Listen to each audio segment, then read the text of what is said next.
चलो तो करते स्टार्ट हमारे कुछ एमसीक्यूज के साथ ऑफ एनवीटी। ठीक है, एनवीटी में हमने देखा future value, present value. Future value में दो पार्ट्स, स्टार्टिंग एंडिंग। एनवीटी में उल्टा काम, पहले एंडिंग देन स्टार्टिंग। और फिर दोनों के भी लास्ट वाले जो पार्ट थे उसमें टाइम में -1 और जीटी में +1। इतना ही याद है बोले तो बस। इसके बाद अभी डायरेक्ट सम्स, बहुत सिंपल सम्स है। सभी सम्स को मैं पहले समझाऊंगा क्या करना है और फिर डायरेक्टली हम कैलसी के साथ आंसर्स निकालेंगे इसके। ठीक है, ज्यादा लिखने में टाइम वेस्ट नहीं करना है, अभी मैं लिखूंगा समझाने के लिए, एग्जाम में डायरेक्टली कैलसी पे इसके आंसर्स आ जाएंगे। Move ahead, let's go with question number 1। The amount of an annuity of ₹150 for 12 years at 3.5% per annum compound interest is. इसमें क्वेश्चन दिया क्या, गिवन क्या, पहले वो समझते हैं। सबसे पहले तो अपने को दिया क्या क्या है, given data is NVT of ₹150। NVT of ₹150 मतलब एनवीटी मतलब इंस्टॉलमेंट ऑफ ₹150 फॉर 12 years। तो इंस्टॉल मतलब हमेशा हर साल हम कितना भरने वाले, ₹150। मतलब इसको प्रिंसिपल लिखते थे हम, तो प्रिंसिपल यहाँ पे हमको मिला ₹150 जो हर साल भरने वाले फॉर 12 years। तो टाइम कितना है अपने पास, 12 years and 3.5% rate of interest. तो रेट ऑफ इंटरेस्ट यहाँ पे दिया हुआ 3.5%। हमेशा कंपाउंड इंटरेस्ट ही होता है, यहाँ पे वो लिखा भी गया है। अब पूछा क्या है, द अमाउंट पूछा है, स्टार्टिंग में लिखा है the amount of an annuity. तो अमाउंट तो टोटल अमाउंट निकालना है हमको, करेक्ट है। अब टोटल अमाउंट कैसे निकालेंगे, हम इसको निकालेंगे देखो मैं लिखूंगा total amount will be equal to, हम प्रिंसिपल को बाहर लिखते हैं और अंदर वाला ब्रैकेट निकालते हैं हम ऑन कैलसी। अंदर ब्रैकेट में क्या आता, फ्यूचर। अब यहाँ पे हमको अमाउंट कहाँ पे चाहिए, हमको amount of NVT of ₹150 for 12 years। हर साल 12 years के लिए ₹150 हमने इन्वेस्ट किया, तो फ्यूचर में अमाउंट कितना मिलेगा, कब मिलेगा सॉरी, अमाउंट कब मिलने वाला है, फ्यूचर में मिलने वाला है। तो इसमें इंपॉर्टेंट क्या समझना क्या है हमको, हमको इंपॉर्टेंट है यहाँ पे कौन सा टाइप है ये, फ्यूचर वैल्यू का सम है, क्योंकि टोटल अमाउंट फ्यूचर में मिलने वाला है। अब टोटल अमाउंट फ्यूचर वैल्यू तो है, फ्यूचर में फिर से दो टाइप, एक होता एंड, एक होता स्टार्टिंग। अब यहाँ पे जब अगर एनवीटी, सिर्फ एनवीटी लिखा हुआ है, सिर्फ एनवीटी लिखा हुआ है, मतलब ये होता ऑर्डिनरी एनवीटी। एनवीटी में दो टाइप्स, एक तो होता इमीडिएट एनवीटी, मतलब स्टार्टिंग ऑफ द ईयर से स्टार्ट होता है, उसको हम बोलते हैं इमीडिएट एनवीटी। दूसरा आता ऑर्डिनरी एनवीटी, मतलब ही एनवीटी के साथ में कुछ भी नहीं लिखा हुआ। ठीक है, एक पार्ट रहेगा जहाँ पे स्टार्टिंग ऑफ द ईयर लिखा रहेगा, तो समझ में आ जाएगा स्टार्ट वाला टाइप है। जहाँ पे सिर्फ एनवीटी लिखा है तो उसको हम लिखेंगे ऑर्डिनरी एनवीटी, जिसका मतलब होता एंड ऑफ द ईयर। ये चीज तो नोट कर लो कहीं पे, अगर दिया हुआ है स्टार्टिंग सिर्फ तभी होता स्टार्ट वाला टाइप, अगर कुछ भी नहीं दिया तो वो होता ऑर्डिनरी एन्युटी। उसी का मतलब मेरे नोट्स में भी है, उसी का मतलब क्या होता है ऑर्डिनरी एन्युटी मतलब एंड ऑफ द ईयर। तो कुछ भी नहीं दिया मतलब ये ऑर्डिनरी एन्युटी है, मतलब ये क्या है, ये मतलब ये एंड वाला part, future value that is end type. Future value में दो टाइप पड़े, एक तो स्टार्टिंग में फ्यूचर, एक तो स्टार्टिंग में था, स्टार्टिंग में पैसा इन्वेस्ट कर रहे हैं, फ्यूचर में कितना मिलेगा। सेकंड था end of the year, future end of the year में पैसा इन्वेस्ट कर रहे हैं, फ्यूचर में कितना मिलेगा। तो ये एंड वाला टाइप है। जब एंड वाला टाइप आता है इसमें दो उल्टे काम, दो काम करना है हमको। टाइम को क्या करना है, टाइम में करना है -1। याद आया सभी को, ये डायरेक्टली में कैसे सॉल्व करते हैं इसको हमने देखा था, इसको डायरेक्टली अभी ट्रिक से कैसे करना है, टाइम में -1 करो, उसके बाद क्या करना है, जीटी करने के बाद +1 करना है, करेक्ट है। तो अभी देखते हैं इसमें टाइम कितना है 12 इयर्स, तो 12 -1 लेंगे, हमें यूज करना है 11 इयर्स के लिए। तो अभी देखना इसमें क्या आएगा, परसेंटेज कितना है 3.5। तो मैं अगर मैं बोल रहा हूँ इसको कैसे लिखना चाहिए था हमने, 1 + r डिवाइड बाय 100, मतलब ये होना चाहिए था 1 + 3.5 डिवाइड बाय 100, मतलब ये क्या बनेगा 103.5 डिवाइड बाय 100। ये सब चीजें माइंड में होनी स्टार्ट हो जाएंगी जब तुम आगे आगे सम्स करेंगे। फर्स्ट सम है इसलिए मैं दिखा रहा हूँ, करेक्ट है। तो अभी इस ब्रैकेट वाला टर्म क्या लिखेंगे, 103.5 डिवाइड बाय 100 करो, इक्वल टू दबाओ, आ जाएगा 1.035। ठीक है, अब करेंगे इनटू इक्वल टू, 2 काउंट हो गया, 2 काउंट होने बाद कहां तक जाना है, 11 तक जाना है। तो 3 4 5 6 7 8 9 10 11 वापस गए तो पता चला आंसर आ रहा है 1.459969 एंड सो ऑन, करेक्ट है। अब इसमें क्या करना है, जीटी करेंगे, फिर +1। तो अभी बटन दबाओ जीटी का, तो जीटी दबाए तो आ रहा है आंसर 13.60196, करेक्ट है। +1 करना है, कैलसिफाई करो, +1 आंसर इक्वल टू दबा के आंसर आ जाएगा इक्वल टू 14.6019, 14.6019, करेक्ट है। अब ये तो आया ब्रैकेट वाला टर्म, ये क्या है हमारा ब्रैकेट वाला टर्म आया, और इसके बाहर क्या था प्रिंसिपल अमाउंट, ठीक है। और प्रिंसिपल अमाउंट हमें कितना दिया गया, दैट इज 150, तो इंटू 150 करेंगे तो क्या मिल जाएगा, टोटल अमाउंट मिल जाएगा। आगे आंसर क्या करना है, इंटू 150 कर दो, फाइनल आंसर आ रहा है 2190.29, 2190.29 के आसपास जो है, that is first option 2190.28, that is the final answer. समझ में आया, देखा बहुत जल्दी हमने आंसर्स निकाले। अभी इसमें बहुत लिखा है मैंने चीजें, बहुत चीजें समझाई है जो तुम पहले समझ चुके हैं, पर बेसिक समझने के लिए समझाई है, ठीक है। सबसे पहले आपको इंपॉर्टेंट लिखना क्या है, गिवन डेटा लिखो, निकालना क्या है वो लिखो, और इसके बाद सम का टाइप क्या है और उस टाइप में करना क्या है। फ्यूचर वैल्यू है, उसमें स्टार्ट है या एंड है वो लिखो, उसके बाद क्या करना है, जीटी करना है, जीटी +1 टाइम -1 कब होगा वो सब समझ में आना चाहिए। इतना कर दिया, आंसर तुम्हारा गलत होगा ही नहीं।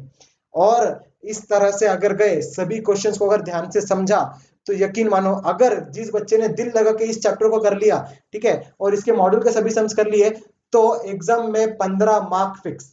एग्जाम में 15, मैं स्टार्टिंग के लेक्चर में क्या बोला था, 15 मार्क हम इसको कंसीडर नहीं करना है। अभी भी मैं वही बोलूंगा, 15 मार्क कंसीडर मत करो, क्योंकि अब तक जो मैंने देखा है एग्जाम में इस टाइप के डिफिकल्ट क्वेश्चन आते हैं।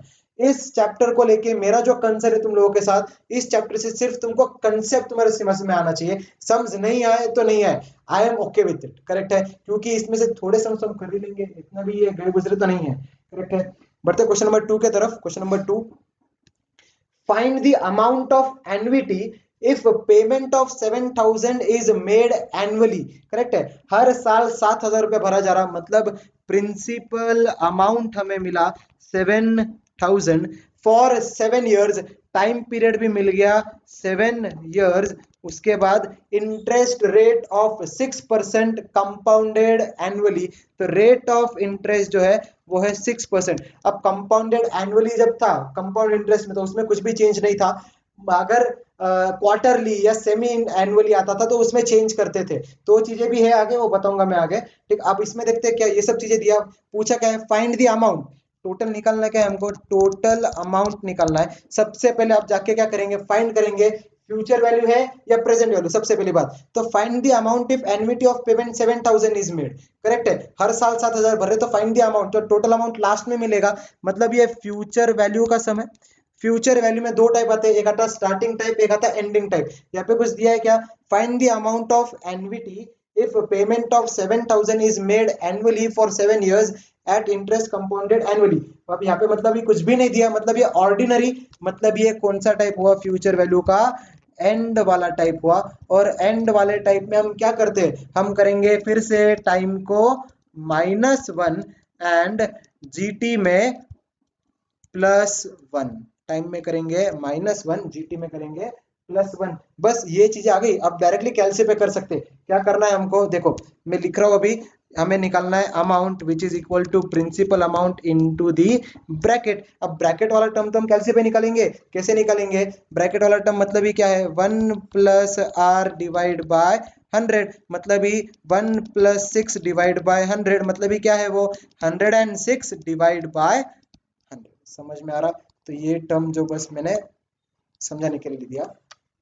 अब क्या आएगा 106, तो 106 डिवाइड बाय 100 करो, और इक्वल टू दबाओ, क्या आ रहा है 1.06। अब टाइम में -1 करना है, तो पहले ही यहाँ पे -1 लिखो, इक्वल टू आ जाएगा 6, करेक्ट है। तो अभी 6 तक जाना है, तो इनटू इक्वल टू दबाओ, तो 2 काउंट हुआ, अब 3 4 5 6 काउंट पे आ रहा है 1.41, जीटी दबाओ, जीटी दबाने बाद क्या करना है +1, तो इसमें +1 भी कर दो, इक्वल टू दबाएंगे तो आंसर आ जाएगा ब्रैकेट का, दैट इज 8.3938। अब इसको बस प्रिंसिपल से मल्टीप्लाई कर दो, मतलब 7,000 से अगर मैंने इसको मल्टीप्लाई कर दिया, किसको, इस ब्रैकेट वाले टर्म को, मतलब 8.3938 आ जाएगा हमारा टोटल अमाउंट। करो इनटू 7,000, मतलब ये option is equal to 58756.86 6 rupees. तो टोटल ऑप्शन जो दिखाई दे रहा 58756, option number D is the correct option. समझ में आ रहा? बहुत सिंपल सम है, सही बात है। बढ़ते क्वेश्चन नंबर 3 की तरफ। Question number 3, Alibaba borrows 6 lakh rupees housing loan. Loan अगर आया तो वहीं पे समझ में आना चाहिए ये टाइप है प्रेजेंट वैल्यू का, क्योंकि लोन स्टार्टिंग में लिया जाता जहां पे टोटल अमाउंट स्टार्टिंग में है, स्टार्टिंग में बोले तो प्रेजेंट में है, तो प्रेजेंट में टोटल अमाउंट बोले तो क्या है वो मिलेगा हमको प्रेजेंट वैल्यू का सम। इसमें क्या दिया, अभी क्या क्या दिया है वो लिखते हैं चलो। तो इसमें borrows 6 lakh, total amount 6 lakh है, मतलब अमाउंट हमें दिया हुआ है यहाँ पे टोटल। देखो कुछ अलग क्वेश्चन है, अमाउंट दिया हुआ है 6 लाख, 1 2 3 4 5, इतना आ गया 6 lakh. Now 6% rate of interest, rate of interest भी है 6%। नेक्स्ट, रीपेबल इन 20 एनुअल इंस्टॉलमेंट्स। इससे क्या समझ में आता, 20 साल, मतलब क्या, हर साल हमको 20 इंस्टॉलमेंट से, एनुअल बोले तो हर साल का एक इंस्टॉलमेंट, बोले तो टाइम मिला हमें दैट इज 20 years पकड़ के चलेंगे हम, करेक्ट है। Commencing eight the end of the first year, type का नाम भी दे दिया उन्होंने, क्या क्या है। सबसे पहली बात present value, because it's of loan, loan के बारे में है। प्रेजेंट वैल्यू में कौन सा टाइप, यहाँ पे क्लियरली दिया हुआ end of the first year, बोले तो ये एंड टाइप है। और प्रेजेंट वैल्यू में उल्टा काम होता, प्रेजेंट वैल्यू में हमने पहले देखा था एंड वाला, बाद में देखा था स्टार्ट वाला, और बाद वाले सब में +1 -1 करना पड़ता, तो इसमें कुछ प्लस और माइनस करने की जरूरत नहीं है। Now how much annual payment is necessary, मतलब ये प्रिंसिपल अमाउंट हर साल कितना देना है वो निकालना है। तो इसको कैसे लिखेंगे हम, अगर फॉर्मूला लिखना ही है एग्जाम में तो क्या, अगर लिखने की तो जरूरत बिल्कुल नहीं, माइंड में करना है, क्योंकि जब हम प्रैक्टिस करेंगे इतने सम्स तो अपने आप तुम्हारे समझ में आ जाएगा। अभी स्टार्टिंग के सम्स इसलिए लिख के करेंगे कंफ्यूजन ना होने के लिए। तो क्या लिखेंगे, amount will be equal to present value, और अंदर क्या करेंगे हम, ब्रैकेट वाला टर्म। अब अमाउंट तो दिया हुआ है दैट इज 6 लाख, 1 2 3 4 5, ये हमको क्या निकालना है, इसका प्रिंसिपल अमाउंट निकालना है। और ब्रैकेट वाला टर्म तो अभी हम कैलसी पे निकालेंगे डायरेक्ट। कैलसी पे क्या आएगा, रेट ऑफ इंटरेस्ट 6%, तो मतलब ही 1 + r डिवाइड बाय 100 पर, याद किसी को ये कौन सा टाइप का सम, प्रेजेंट वैल्यू। प्रेजेंट वैल्यू में सब काम उल्टा, तो यहाँ पे हम क्या करेंगे, 106, देखो ये था 106 डिवाइड बाय 100, इसकी जगह हम उल्टा लिखेंगे 100 डिवाइड बाय 106। समझ में आया, ये चीज याद रखना है। तो इसमें उल्टा काम करो तो करेंगे यहाँ पे 100 divide by 106 equal to the answer आ रहा है 0.943, करेक्ट है। अब इसमें क्या करना है, कितने इयर्स के लिए, 20 इयर्स के लिए। -1 इसमें करना है क्या, नहीं करना है, तो जाएंगे इनटू इक्वल टू दबाएंगे, 2 काउंट हुआ, 20 तक जाना है, 3 4 5 6 7 8 9 10 11 12 13 14 15 16 17 18 19 20 किया तो आंसर आ रहा है 0.311, 0.311। अभी जीटी दबाएंगे तो आंसर आ रहा है 11.4699, 11.4699 हमने ब्रैकेट वाला टर्म निकाल दिया, मतलब ये प्रेजेंट वैल्यू एन्युटी फैक्टर निकाला। हम present value annuity factor directly कैलसी पे निकालते हैं, पता है तो मैंने ब्रैकेट वाला टर्म को क्या बोलते हैं, करेक्ट। अब क्या करेंगे, 6 लाख डिवाइड बाय वो टर्म हो जाएगा, तो मतलब ये 6 लाख लिखो पहले कैलसी पे, 6 5 zeros, करेक्ट, 6 लाख आ गया, divide by 11.4699, it will be equal to 5, मतलब यहाँ पे आ रहा है 52310.83 equals to the principal amount. समझ में आया, यहाँ से प्रिंसिपल अमाउंट कितना आ रहा है 52310, तो 52310 option number C is the correct. समझ में, बहुत सिंपल सम्स है, कैलसी पे कर रहे हैं हम सभी सम्स। बस क्या क्या दिया है वो लिखना, मतलब प्रेजेंट वैल्यू है, देखना ये चीजें लिखने में कंजूसी नहीं करना, क्योंकि ये सम्स जो है टाइम लेते हैं एग्जाम में, ठीक है, इसलिए हमको देखा, हम सॉल्व करने को टाइम नहीं लेंगे, क्वेश्चन समझने को टाइम लो, सॉल्व करने को टाइम नहीं लेंगे, इसलिए हमने लिखने के लिए भी टाइम ज्यादा, ऐसा भी कंजूसी मत करो, यहाँ पे थोड़ा लिखो, कंफ्यूज नहीं होंगे तुम, क्या क्या लिखना है, प्रेजेंट वैल्यू है क्या, फ्यूचर वैल्यू है, एंड वाला है या स्टार्ट वाला, कैसे, और उसमें क्या करना है, बस ठीक है। बढ़ते क्वेश्चन नंबर 4 की तरफ। Then question number 4, find the present value, present value निकालना है, करेक्ट। प्रेजेंट वैल्यू का सम है, मतलब of an ordinary annuity, ordinary annuity मतलब क्या, एंड वाला केस, तो प्रेजेंट वैल्यू का सम, उसमें एंड वाला केस दिया हुआ है, डायरेक्टली समझ में आ गया। Of 8 quarterly payments of 500 each, 500 के इन्वेस्टमेंट इंस्टॉलमेंट्स है, मतलब ये प्रिंसिपल अमाउंट जो मिल रहा दैट इज 500 मिल गया।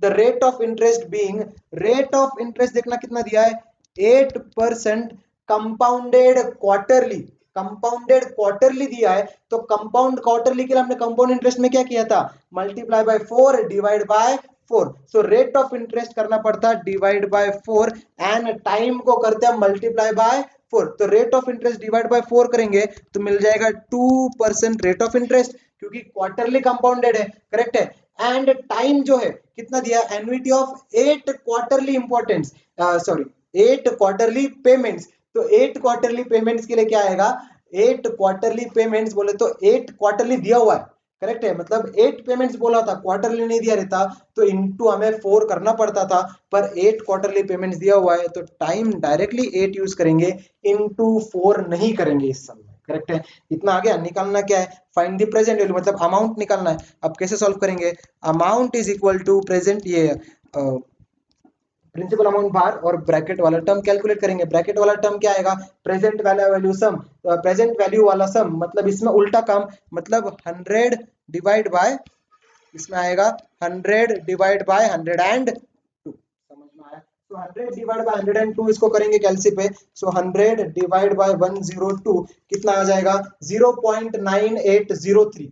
तो 0.9803 आया। अब कितना है अपने को इयर्स 8 टाइम्स करना है, सो इनटू इक्वल टू दबाओ, 2 टाइम्स काउंट हो गया। अब क्या करेंगे 3 4 5 6 7 8, 8 काउंट तक गए तो आंसर आ रहा है। और इसमें 8 काउंट तक गए, उसके बाद जीटी, एक सेकंड में फिर से करता हूँ, एक सेकंड।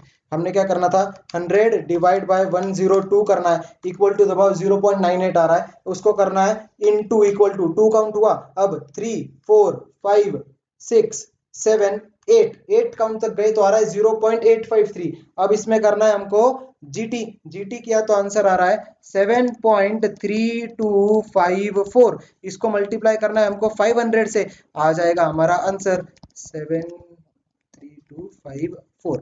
डायरेक्टली कैलसी पे करो into 500, that comes out to be 3662.74, which is equal to option number C is the correct option। समझ में आया है, सिंपल समझ इसके, करेक्ट है। बढ़ते क्वेश्चन नंबर 5 के साथ। क्वेश्चन नंबर 5 देखते हैं। Question number 5, a company borrows 10,000 on condition to repay it with compound interest। Company ने बोरो किया 10,000 रुपीज, करेक्ट है। बोरो किया मतलब 10,000 रुपए लिया, मतलब आज की डेट कंपनी ने बोरो किया, मतलब ये टाइप है प्रेजेंट वैल्यू का, करेक्ट है। एंड टू रिपे, अब इसमें प्रेजेंट वैल्यू में अमाउंट हमें टोटल मिल गया that is 10,000 on condition to repay it with compound interest at 5% per annum, per annum दिया, तो रेट ऑफ इंटरेस्ट हमको मिल गया 5% by annual instalments of ₹1000 each. तो कितना प्रिंसिपल अमाउंट भी दिया यहाँ पे, कितना 1000 का, हर साल कितना देना है 1000 rupees. The number of years it will clear it's डेब्ट, मतलब कितना साल में, अगर वो 1000 रुपीज हर साल दे रहा है 5% रेट के हिसाब से, तो उसको कितने साल लग जाएंगे 10,000 को रिटर्न करने को, पूरे 10,000 को रिटर्न करने को, करेक्ट है। तो सबसे पहली बात प्रेजेंट वैल्यू का समय। अब ये इसमें क्या दिया हुआ हमें, the condition to repay it with compound interest 5% per annum by annual installments of ₹1000 each, the number of years by it will। तो इसमें कुछ भी नहीं दिया, बोले तो ये ऑर्डिनरी टाइप हुआ। ऑर्डिनरी बोले तो कौन सा है, ये एंड वाला केस, करेक्ट है, एंड वाला केस है। अब इसमें निकालना क्या है, नंबर ऑफ इयर्स। कैसे निकालेंगे, सबसे पहली बात हमको अमाउंट दिया हुआ है, इस इक्वल टू हम लिखते हैं प्रिंसिपल और ब्रैकेट वाला टर्म। अब ब्रैकेट वाला टर्म निकालने के लिए हमको क्या लगता है, नंबर ऑफ इयर्स दिखाई देते हैं, तो नंबर ऑफ लगते हैं, तो नंबर ऑफ इयर्स हमको निकालना है। तो हम यहाँ पे क्या करेंगे, नंबर ऑफ इयर्स हमको ऑप्शन में दिए हुए हैं, तीनों भी चारों भी ऑप्शंस हम चेक करेंगे कौन सा ऑप्शन करेक्ट आ रहा है। मतलब क्या, 10,000 इक्वल टू आंसर आना चाहिए, किसका आंसर, जब हम प्रिंसिपल अमाउंट और ये ब्रैकेट को मल्टीप्लाई करेंगे। प्रिंसिपल अमाउंट तो 1000 है, तो 1000 इंटू ब्रैकेट किया तो हमारे पास आंसर आना चाहिए 10,000। तो अभी मैं बाय डिफॉल्ट तुमको बोल देता हूँ इस क्वेश्चन का आंसर ऑप्शन नंबर ए, करेक्ट है। बट हम चेक करते, अगर चेक करना हो तो कैसे करेंगे, मैं सपोज ऑप्शन नंबर बी के साथ चेक कर रहा हूँ, तो ऑप्शन बी में नंबर ऑफ इयर्स कितना है 10, तो हमें इक्वल टू क्या करना है 10 तक जाना है, करेक्ट है। मतलब क्या, इसका सबसे पहले तो आ जाएगा 100 डिवाइड बाय 105, उल्टा काम क्योंकि प्रेजेंट वैल्यू का सम है। तो करेंगे 100 डिवाइड बाय 105 इक्वल टू दबाव आ रहा है 0.95, करेंगे इनटू इक्वल टू 2 काउंट किया 3 4 5 6 7 8 9 10, ऑप्शन नंबर बी के साथ जा रहे इसलिए 10 तक गए। अब दबाएंगे जीटी का बटन, दैट इज 7.721, करेक्ट है। इनटू करना है हमको, ये देखो ब्रैकेट का वैल्यू हमने निकाला वो आ रहा है 7.721, इनटू करना पड़ेगा हमको 1000, करेक्ट है। तो इसका आंसर क्या आएगा देखना, इनटू 1000 किया तो ऑप्शन आ रहा है 7721.73 which is not equal to 10,000। समझ में आया? तो ऑप्शन नंबर बी इज गलत। ऑप्शन नंबर सी के साथ जाएंगे, ऑप्शन नंबर 1 करेगा डायरेक्टली, ऑप्शन नंबर 1 के साथ जाते हैं, सी के साथ तुम जाके चेक कर लो खुद से ही। तो अगर ऑप्शन नंबर 1 हमने चेक किया तो ऑप्शन नंबर 1 में क्या करना पड़ेगा हमको, 14.2 इयर्स है। तो अभी 14.2 कैलसी पे कैसे लेंगे हम, 14.2 नहीं लेंगे, 14 इयर्स कैलसी पे कंसीडर करेंगे। तो हम ऑप्शन नंबर ए के साथ जा रहे हैं, ठीक है। ऑप्शन नंबर ए में समझ में आ रहा कि हम 14 इयर्स तक जाएंगे। अब देखते हैं कैसे जाएंगे फिर वो, 100 डिवाइड बाय 105 इक्वल टू क्या, तो 0.95 आ रहा है, इनटू इक्वल टू 2 काउंट हुआ। अब 3 4 5 6 7 8 9 10 11 12 13 14 तक गए, आ रहा है 0.5050, जीटी का बटन दबाएंगे, आ रहा है हमारे पास 9.8986, जिसको मल्टीप्लाई करेंगे हम 1000 रुपीज के साथ, इसका आंसर आ जाएगा इनटू 1000 करो तो ऑप्शन आ जाएगा 9898.64 which is more clear, which is more near to 10,000। अगर मैं 14.2 लेता तो ये डेफिनेटली क्या होता था, 10,000 रुपीज अपने आप बन जाता था। मतलब ही अपने पास क्या आना चाहिए, 14.2 का आंसर जो आएगा 14.2 का वो आ जाएगा 10,000 के सेम, करेक्ट है। इसीलिए हमारा ऑप्शन नंबर ए जो है करेक्ट है। अब तुम बोलेंगे सर अगर 14.4 ऑप्शन में होता था तो ऐसा ऑप्शन एग्जामिनर आपको नहीं देगा, क्लियरली समझ में आता है उससे, ठीक है। क्योंकि 14.2 हम कैलसी पे नहीं ले पाएंगे अभी के लिए, वो बहुत डिफिकल्ट टाइप है, उसमें जरूरत ही नहीं है क्योंकि टाइम कंज्यूमिंग प्रोसेस है। अगर आया भी तो एग्जाम में तो हम करना ही नहीं है फिर ये सब, सॉरी, करेक्ट है, टाइम नहीं दे सकते हम किसी को। क्वेश्चन नंबर 6 देखते हैं, चलो क्वेश्चन नंबर 6, 10 ही क्वेश्चन करना है, 5 क्वेश्चन हो गए, ठीक है। Question number 6, how much amount is required to be invested at every year end, at every year end, ठीक है, so as to accumulate 3 lakhs at the end of 10 years। Total amount कितना है, 3 lakhs। Total amount हमको कितना मिलने वाला है, 3 lakh rupees eight the end of 10 years, मतलब कितना टाइम दिया हमें, 10 years का टाइम दिया। How much amount is required to be invested, हर साल कितना देना है, मतलब चाहिए हमको प्रिंसिपल अमाउंट चाहिए। If interest is compounded annually, interest कितना है, 10% रेट ऑफ इंटरेस्ट, तो 10% दिया हुआ रेट ऑफ इंटरेस्ट। अब क्या निकालना है हमको इसमें देखना, सबसे पहले तो टाइप कौन सा है वो बताओ, ये होगा फ्यूचर वैल्यू, क्योंकि टोटल अमाउंट जो है वो फ्यूचर में मिलने वाली है। फ्यूचर वैल्यू का कौन सा सम, एंड वाला सम या स्टार्टिंग वाला सम, ये होगा एंडिंग वाला सम। एट देखो invested at every year and, तो एवरी ईयर एंड बोले तो एंड वाला सम, एंड वाला सम बोले तो सेकंड टाइप फ्यूचर वैल्यू का, जहां पे हमको करना पड़ेगा टाइम में -1 एंड जीटी में +1, इतना ही आना चाहिए तुमको, तब जाके तुम आगे सम को सॉल्व कर पाएंगे करेक्टली, करेक्ट है। अब देखना इसमें क्या आएगा फिर,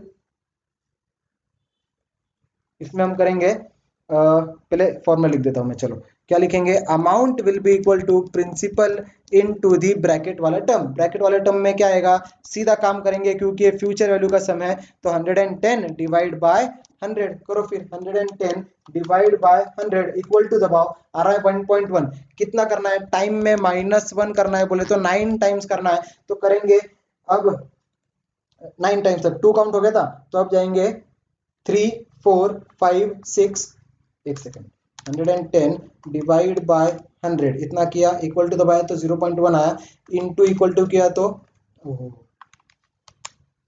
110 डिवाइड बाय 100 1.1 आ रहा है, सॉरी 110 डिवाइड बाय 100 1.1 आएगा, उसके बाद इनटू इक्वल टू 2 काउंट हो गया, अब जाना 9 तक, 3 4 5 6 7 8 9, इसका आंसर आ रहा है अपने पास कितना, 2.357 करेंगे जीटी। जीटी करने के बाद क्या करना है इसमें, देखो जब कब याद आएगा, जब तुम ये लिखेंगे एग्जाम में, नहीं तो ये चीज करना तुम भूल जाएंगे। इसलिए क्या करना है अभी इसमें +1, तो +1 कर दो तो आंसर आ जाएगा 15.93। इसका आंसर आ रहा है 15.9374, जिसको हम किससे मल्टीप्लाई, अब अमाउंट हमें दिया हुआ 3 लाख, 1 2 3 4 5, प्रिंसिपल कितना है पता नहीं, यहाँ पे दिया हुआ है 15.9374। तो 3 lakhs को, मतलब ये 3 lakhs को हम डिवाइड करेंगे with 15.9374, which will be equal to principal amount 18823.6, equal to principal amount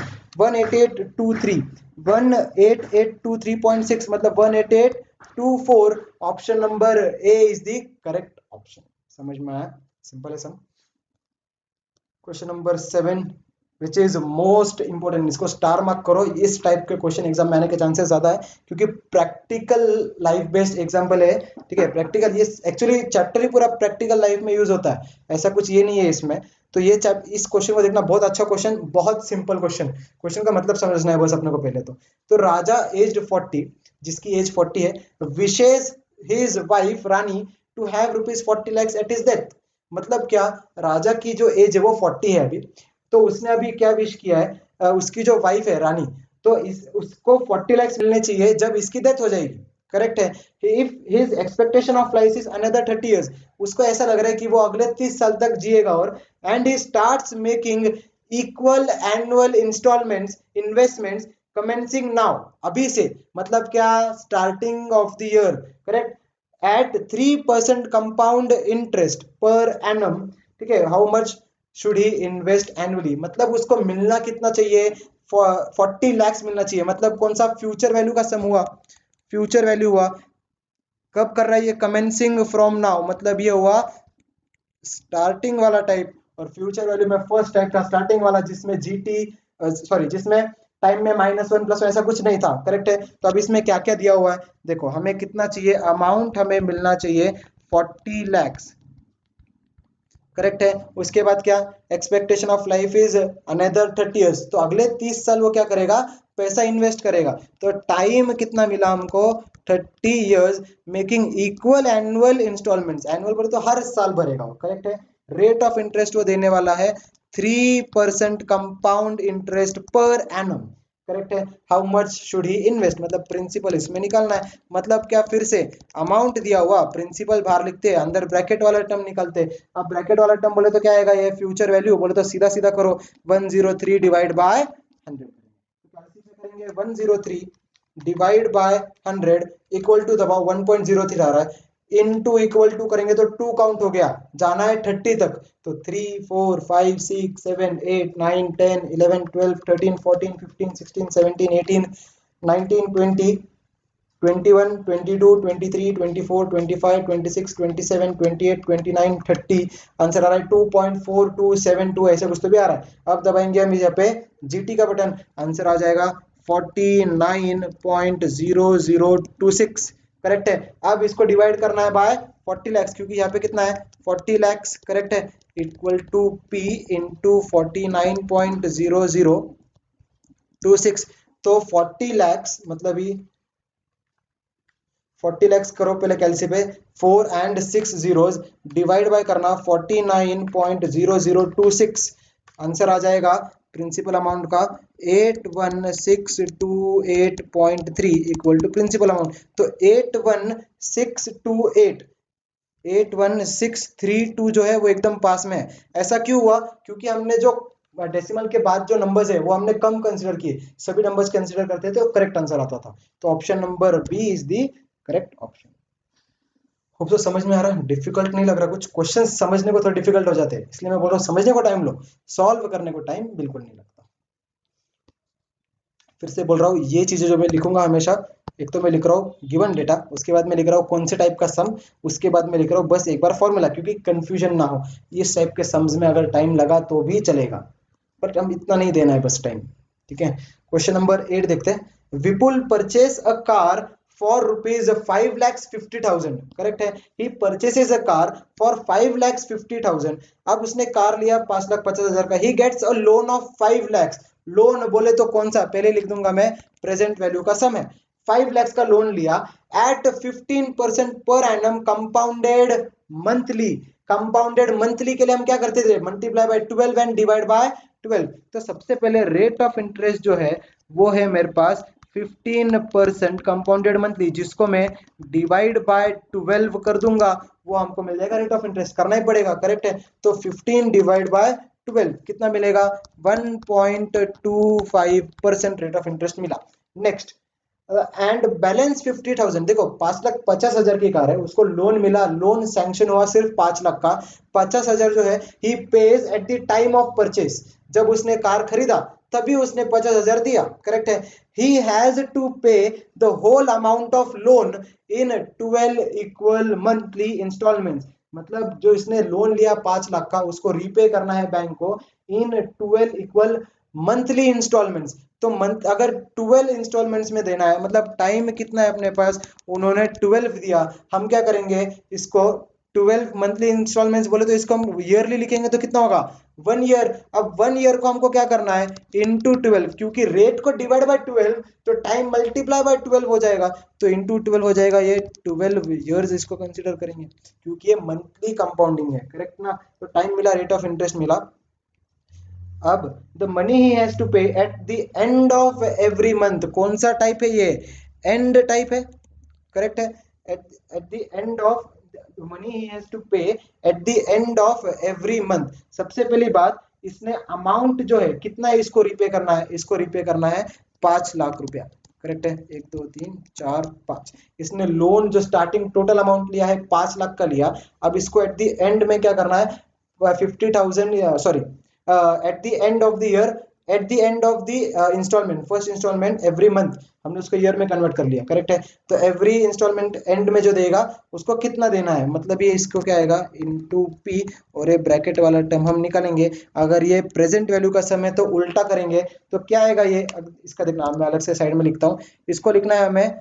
देखो हम लिखते थे बेसिकली 1/r डिवाइड बाय 100, मतलब ये आना चाहिए था 100 प्लस 1.25 डिवाइड बाय 100 आना चाहिए था, मतलब ही 101.25 डिवाइड बाय 100, पर ये क्या है प्रेजेंट वैल्यू है तो इसका क्या करेंगे उल्टा करेंगे, मतलब लिखेंगे 100 डिवाइड बाय 101.25। अब इसको कैसे करेंगे, क्या आएगा 100 डिवाइड बाय 101.25, मोस्ट डिफिकल्ट समय है, मोस्ट डिफिकल्ट समय है। तो इसमें पर इतना ही सिंपल हम बना रहे हैं, सही बात बना रहा हूँ क्या नहीं मैं, करेक्ट ना। सो सबसे पहले क्या किया हमने 100 डिवाइड बाय 101.25 इक्वल टू दबाव आ जाएगा 0.987।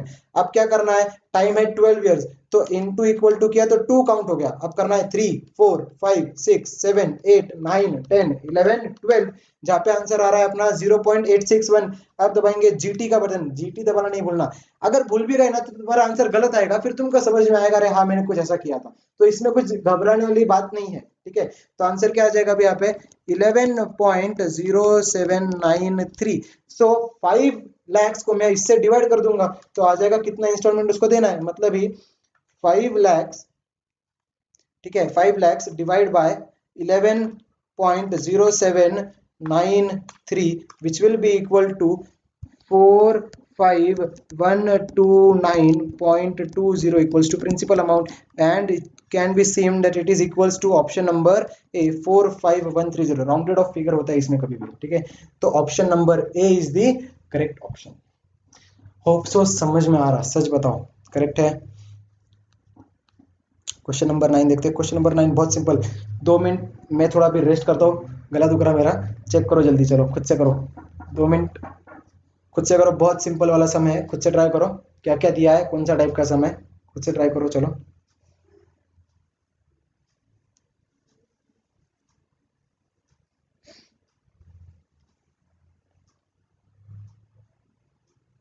मेरे पास मत देखो, खुद से ट्राई करो क्या दिया, कौन सा टाइप का सम, गिवन डेटा क्या है, निकालना क्या है।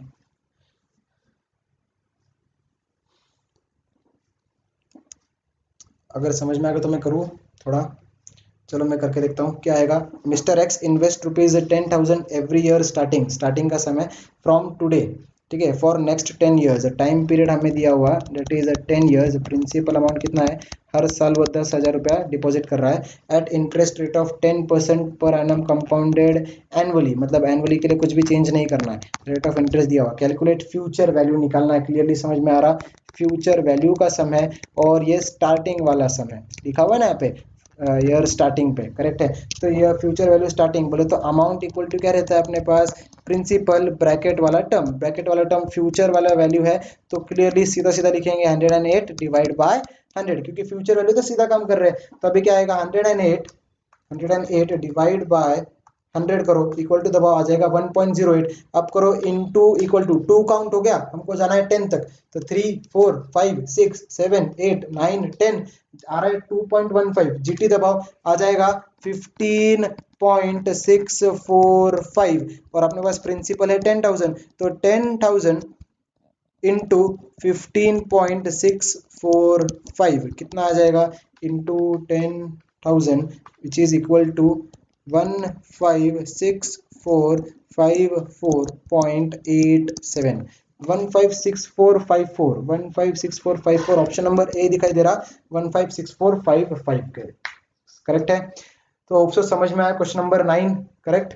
Let's move ahead with the last question, आज का लास्ट क्वेश्चन, चैप्टर का last question, most difficult chapter जो मैं बोल रहा था, होप सो सबको मोस्ट सिंपल नहीं भी लगा तो कंसेप्ट प्लीज समझ में आना चाहिए सभी को, करेक्ट है, कंसेप्ट समझना मोस्ट इंपॉर्टेंट है, कंसेप्ट।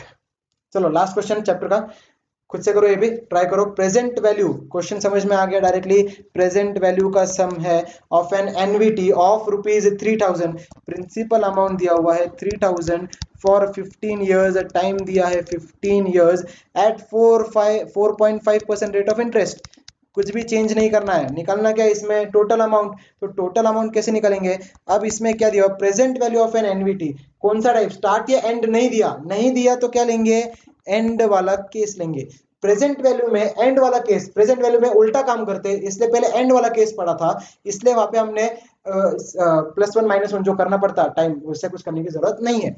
मतलब अभी क्या लिखेंगे, amount will be equal to present value into the bracket, अब ब्रैकेट वाला टर्म बोले तो उल्टा काम करना है, बोले तो आएगा 100 divide bye 104.5 because percentage is 4.5%, अब करो कैलसी पे, दैट इज 100 डिवाइड बाय 104.5, अब दबाओ इक्वल टू आ रहा है 0.95, अब दबाना इनटू इक्वल टू 2 काउंट हुआ, हमको जाना है 15 तक, 3 4 5 6 7 8 9 10 11 12 13 14 15, जहां पे आंसर आ रहा है 0.516, अब कर दो इसको जीटी, जहां पे आंसर आ जाएगा 10.7395, जिसको मल्टीप्लाई करना है 3000 से, तो 3000 multiply by 10.7395 will be equal to into 3000, आ रहा है answer 32218.637 which is equal to 32219, option number B. ठीक, होप सो सबको समझ में आया। इसी के साथ हमारा chapter of time value of money, जो जिस चीज से सभी बच्चे बहुत डरते, यकीन मानो अगर किसी को पूछो जिसे ने क्लास लगाया या नहीं लगाया, किसी को भी पूछो क्लास लगाया या नहीं लगाया, उसको जाके पूछना time value of money chapter कैसा है, तब समझ में आएगा। मेरे बच्चों को तो क्लियरली समझ में आ रहा है, मतलब आप लोगों को तो क्लियरली है कि ये कंसेप्ट तो समझ में ही आ गया और सम्स भी हमने बहुत इजीली सॉल्व किए, ठीक है। तो इसी के साथ स्टॉप करते आज, यही स्टार्ट बोल रहा था मैं, स्टॉप करते आज का क्लास, ठीक है। मिलते हैं नेक्स्ट क्लास में विद न्यू चैप्टर स्टार्ट करेंगे। Till then take care and bye bye, thank you.